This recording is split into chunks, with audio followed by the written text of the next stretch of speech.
Hi friends, welcome to village வீட்டு விருந்து. இன்றைக்கி நம்ம வில்லேஜ் வீட்டு விருந்தில் எப்பவும் போல் ஒரே மாதிரியாக இட்லி தோசைன்னு இல்லாமல் ஒரு வித்தியாசமாக ஆனால் வீட்டில் இருக்கிற இன்க்ரீடியன்ஸை வச்சே சிம்பிளான ஒரு டிஃபன் ரெசிபி தான் பார்க்க போகிறோம். வாங்க பார்க்கலாம். ஃபஸ்ட்டு ஒரு பெரிய வெங்காயம் பொடியாக நறுக்கி எடுத்து வச்சுருக்கேன்.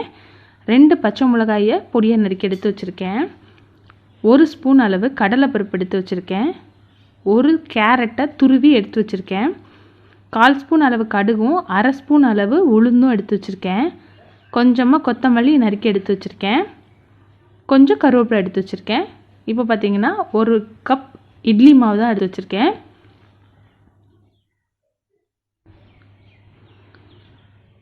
இப்போ ஒரு பாத்திரத்தில் எண்ணெய் ஊற்றி சூடாக்கிக்குவோம். இதில் கடுகு உளுந்து 2ஐயும் சேர்த்து நல்லா பொரிய விட்டுக்கலாம்.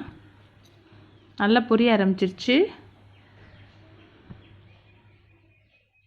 இப்போது நறுக்கி வச்சுருக்கிற ஒரு பெரிய வெங்காயத்தை இதோடு சேர்த்துக்கலாம்.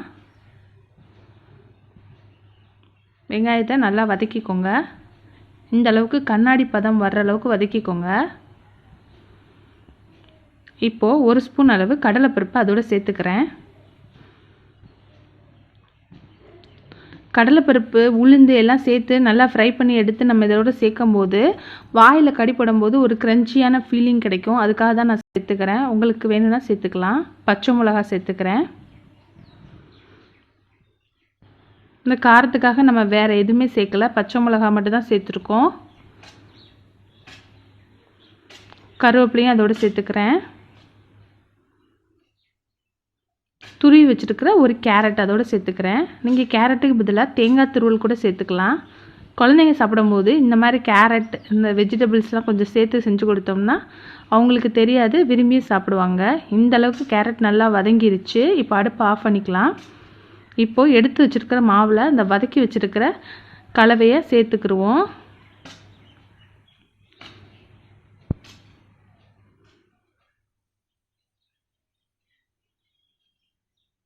சேர்த்துட்டு நல்லா மாவோடு மிக்ஸ் பண்ணிக்கலாம்.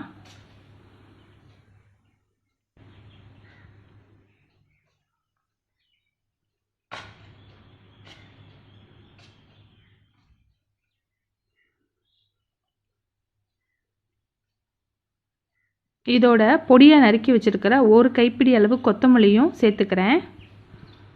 சேர்த்துட்டு நல்லா கலந்து விட்டுக்கோங்க. அந்த கொத்தமல்லியோட ஃப்ளேவர் வந்து மாவில் இறங்கணும். அந்தளவுக்கு நல்லா மிக்ஸ் பண்ணிக்கோங்க.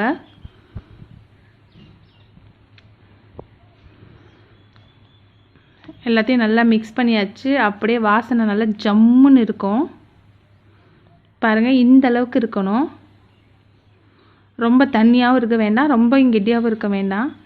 இப்போது பனியாரக்கல்லை அடுப்பில் வச்சு சூடாயினோடனே கொஞ்சம் எண்ணெய் சேர்த்துக்கிறேன்.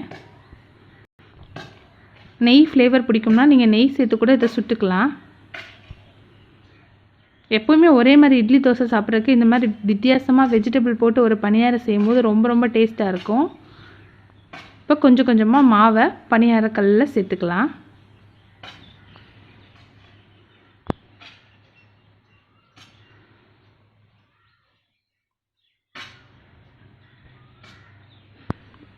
இட்லி தோசையான்னு போர் அடிக்கிற குழந்தைங்க கூட இந்த மாதிரி நீங்கள் பணியாரமாக செஞ்சு கொடுத்தீங்கன்னா ரொம்ப விரும்பி சாப்பிடுவாங்க. நமக்குமே ஒரு சேஞ்ச் கிடைக்கும். வீட்டில் இருக்க இட்லி மாவு இருந்தால் போதும். சிம்பிளாக டேஸ்ட்டாக வித்தியாசமாக ஒரு டிஃபன் ஐட்டம் நம்ம ரெடி பண்ணிக்கலாம். இப்போது ஒரு மூடி போட்டு சிம்மில் வச்சு 5 நிமிஷம் மூடி வச்சுருவோம். 5 நிமிஷம் ஆயாச்சு. பணியாரம் பாருங்கள் நல்லா வெந்து வந்துருச்சு. இப்போ திருப்பி விட்டுக்கலாம்.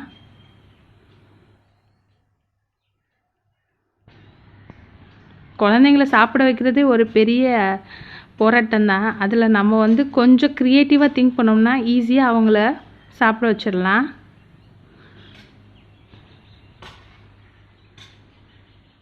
எல்லாத்தையும் திருப்பி போட்டுக்கலாம். திருப்பி போட்டு இன்னொரு 5 நிமிஷம் சிம்மில் வச்சு வேக விட்டுக்கலாம்.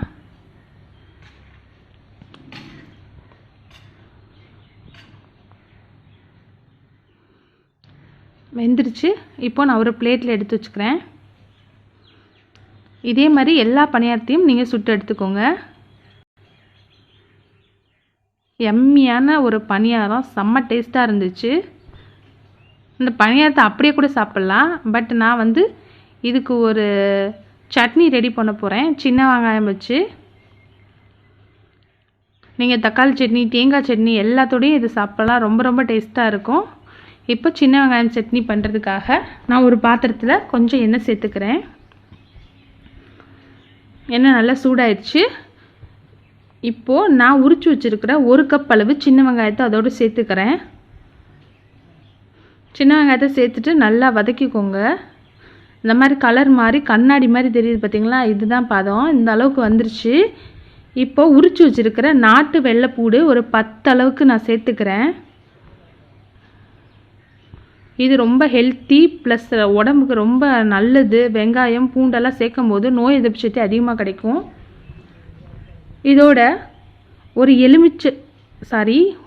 சின்ன நெல்லிக்காய் அளவு புளியை சேர்த்துக்கிறோம். சேர்த்துட்டு நல்லா வதக்கிக்கோங்க. ரொம்ப புளி சேர்த்திங்கன்னா ரொம்ப புளிப்பாக இருக்கும். இந்தளவு புளி வந்து இந்த அளவுக்கு கரெக்டானது. 10 காஞ்ச மிளகாய் இதோடு சேர்த்துக்கிறேன். இது கொஞ்சம் காரமாக இருந்தால் தான் ரொம்ப டேஸ்ட்டாக இருக்கும். உங்களுக்கு காரம் கம்மியாக வேணும்னா நீங்கள் மிளகாய் வத்தலை கம்மி பண்ணிக்கோங்க. எல்லாம் சேர்த்துட்டு நல்லா வதக்கியாச்சு, போதும். இப்போது அடுப்பை ஆஃப் பண்ணிக்கலாம்.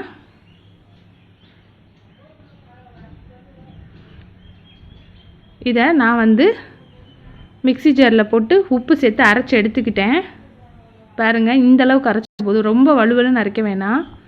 இப்போ ஒரு தாளிப்பு கரண்டியை அடுப்பில் வச்சாச்சு. அதில் 1/4 கப் அளவு எண்ணெய் சேர்த்துக்கோங்க. கொஞ்சம் தாராளமாக கூட சேர்த்துக்கோங்க. கொஞ்சமாக கடுகு, உளுந்து சேர்த்து நல்லா பொரிய விட்டுக்கலாம். கருவேப்பிலை சேர்த்து அதையும் சேர்த்துட்டு சட்னியில் தாளித்து விட்டுக்கலாம். இப்போ நம்மளோட சின்ன வெங்காய சட்னி ரெடி ஆயிடுச்சு.